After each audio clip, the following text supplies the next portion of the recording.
मृत्यु जिसकी हो जाती है वह प्रेत बन जाता है, उसकी आत्मा प्रेत हो जाती है, उसको मुक्ति नहीं मिलती, उसको उद्धार नहीं होता उसका। तो आप विचार करिए, जब एक शक्ति का रूप इस पृथ्वी के अंदर समाहित हो जाती है और एक ब्रह्म रूप, ब्रह्म शक्ति जल में अपने को जल समाधि देकर के विलीन कर देता है, तो क्या उनकी जीवात्माएं प्रेत हो गई, भूत हो गए? ऐसा नहीं। कृष्ण को एक बहेली ने बाण मार करके उनको मृत्युगामी कर दिया, तो क्या वो प्रेत हो गए? नहीं, ऐसा नहीं है। इसके लिए कई ऐसे भाग हैं, कई ऐसे रास्ते हैं जहां से, कहां से, किस रास्ते से किसको जाना है और किसको क्या करना है। ये एक बहुत बड़ा व्याख्यान है जिस पर शंका में हमारे महात्माओं ने भी, संतों ने तमाम तरीके से लोगों को डाला दिया। लेकिन इस सतयुग तीर्थ की इस पावन धरा पर जहां हम आप बैठे हैं, ये वो परिक्षेत्र है जहां पर 88,000 ऋषियों ने बैठ करके और इस सतयुग की प्रतीक्षा के लिए उन्होंने मार्ग बनाया था। इस सतयुग को लाने के लिए उन्होंने 72 वर्षों तक कठोर तप किया था। 3 वर्षों तक यज्ञ में आहुतियां डाली थी इस सतयुग को लाने के लिए। लेकिन आज सतयुग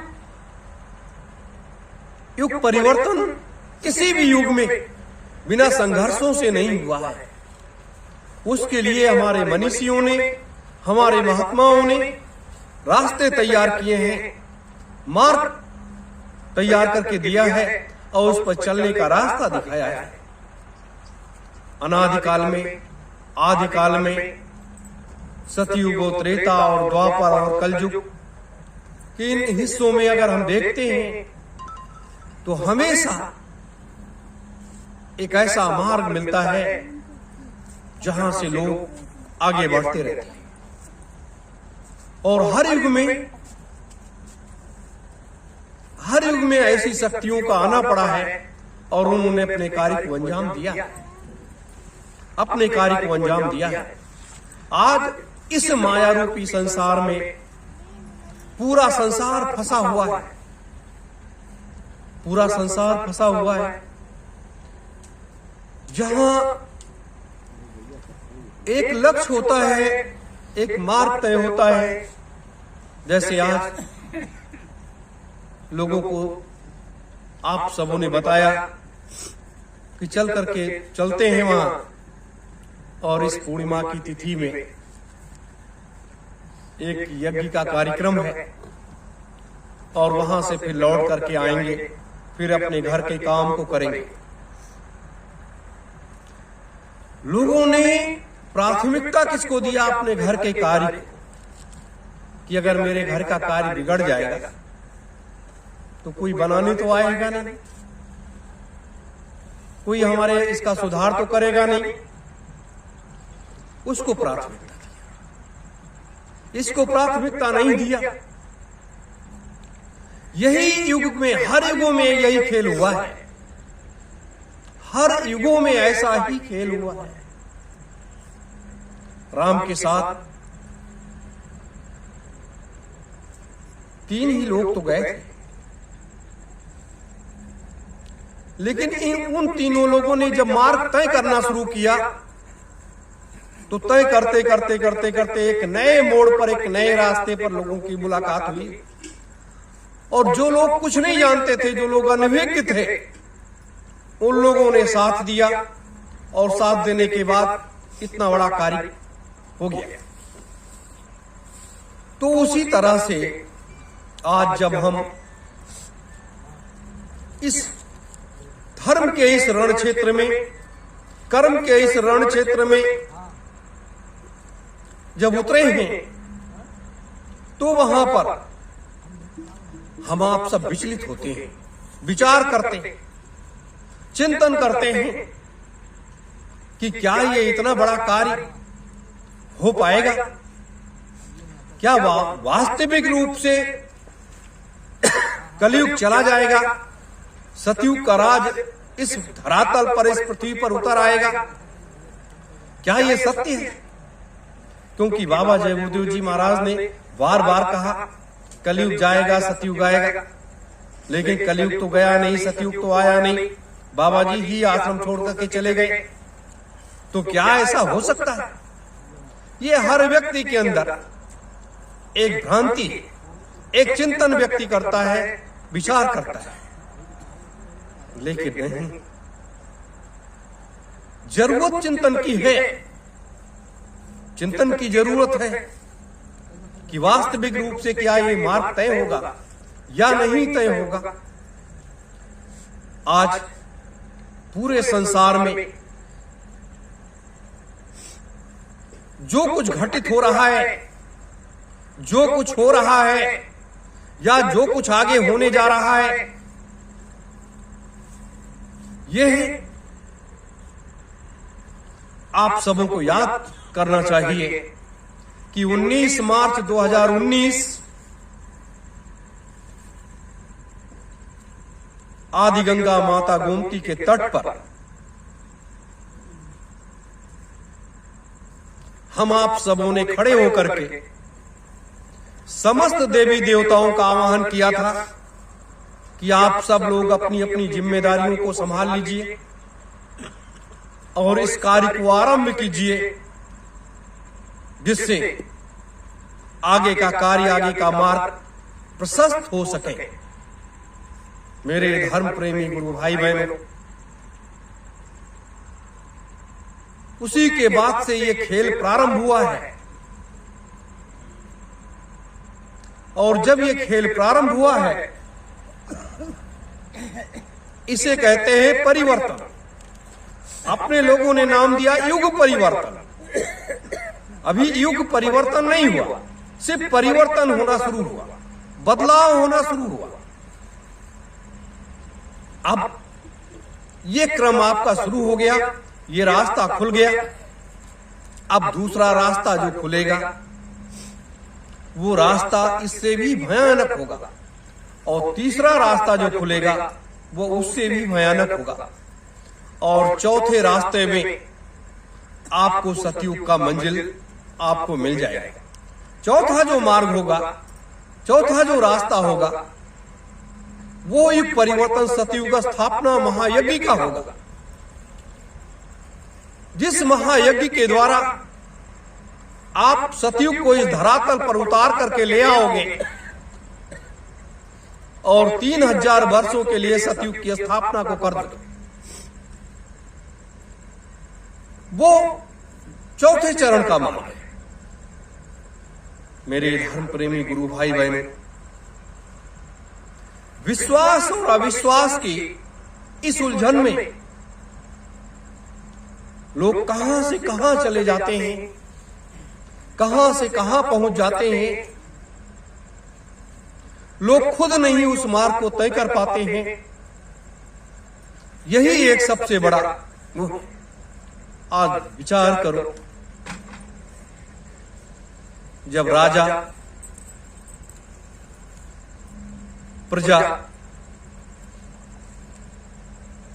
और संत महात्मा, सभी धर्मों के, सभी पंथों के लोग शराब और मांस का व्यापार करने लगे, एक दूसरे के सहयोगी बन जाएं, एक दूसरे से कदम ताल करने लगे, एक दूसरे की आवाज में आवाज मिलाने लगे, तो आप विचार करो, उसे कहते हैं घोर कलयुग। चारों तरफ कलयुग पूरे संसार में ऐसा फैला हुआ है कि कहीं भी उसने अपनी जगह को छोड़ नहीं रखा है, वो सब एकदम से जकड़ लिया है, अब उससे निकलना नहीं चाहिए। वो वास्तविक रूप से दिखाई दे रहा है, जैसे इस प्रजातंत्र रूपी व्यवस्था में, इस लोकतंत्र रूपी व्यवस्था में जब अपने साधु संत भी इन लोगों के सहयोगी, इन लोगों के साथी बन गए, तब आप बताओ ये परिवर्तन कैसा है, कैसा बदलाव है। लोग एक तरफ कहते हैं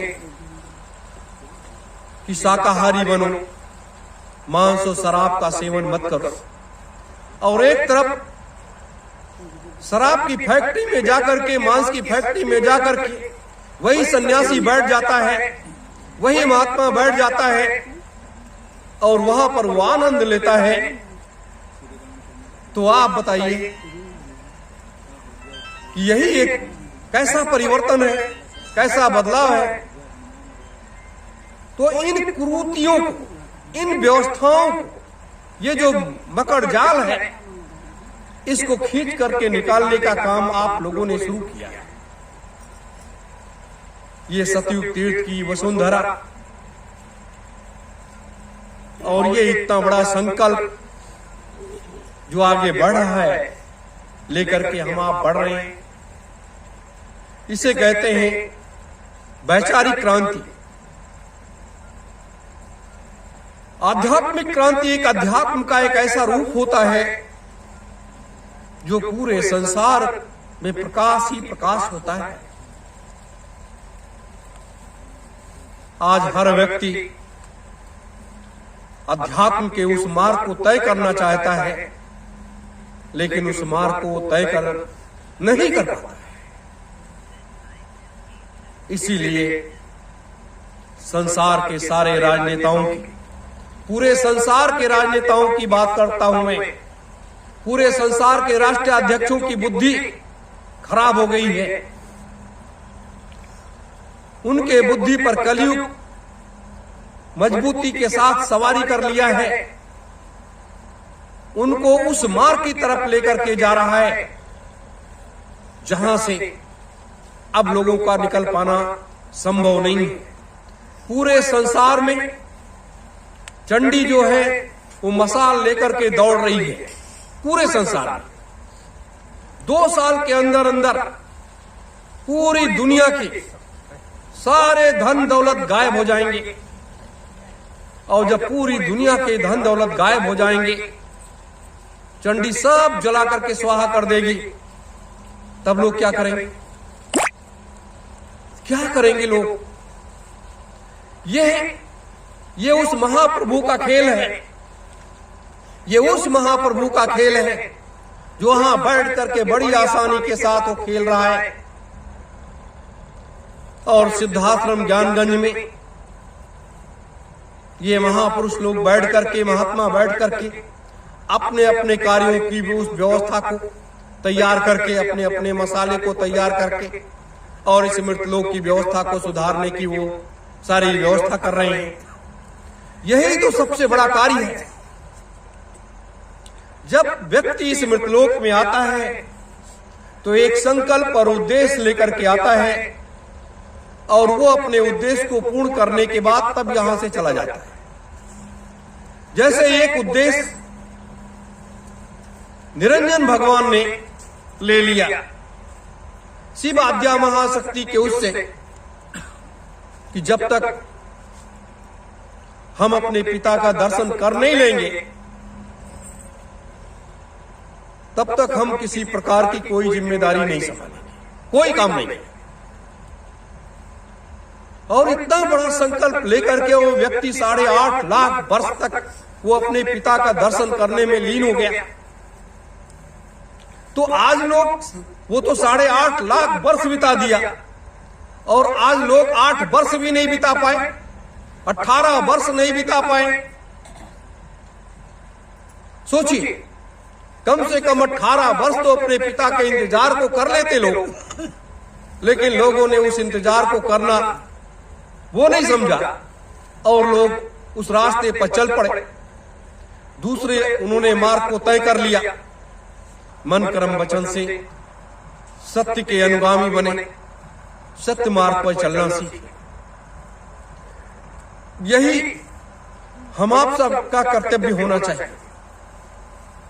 नहीं तो ये माया रूपी संसार ये चारों तरफ से ये घेर रहा है, सबको घेर रखा है। संसार का कोई भी प्राणी नहीं बचा है, सबको घेर रखा है। ऐसी स्थिति में, ऐसे हालात में जब हम महात्माओं के पास जाते हैं, उनके सानिध्य में बैठते हैं, उनके बताए मार्ग पर चलते हैं, तो एक रास्ता मिल जाता है, एक मंजिल मिल जाती है कि यहाँ हम इस नदी में जो डूब रहे थे, कम से कम डूबने से बच गए और हमें एक रास्ता मिल गया और अब मुझे इस रास्ते पर चलना चाहिए। यही वो मार्ग है। इसी तरीके से लोग गलत रास्ते पर चल पड़ते हैं। मेरे धर्म प्रेमी गुरु भाई बहन, तो आज के इस परिवेश में, आज के इस दौर में हम आप सबको हर कदम, जैसे जैसे हम अपनी कदम उठाते चले, वैसे वैसे हम आगे बढ़ते चले।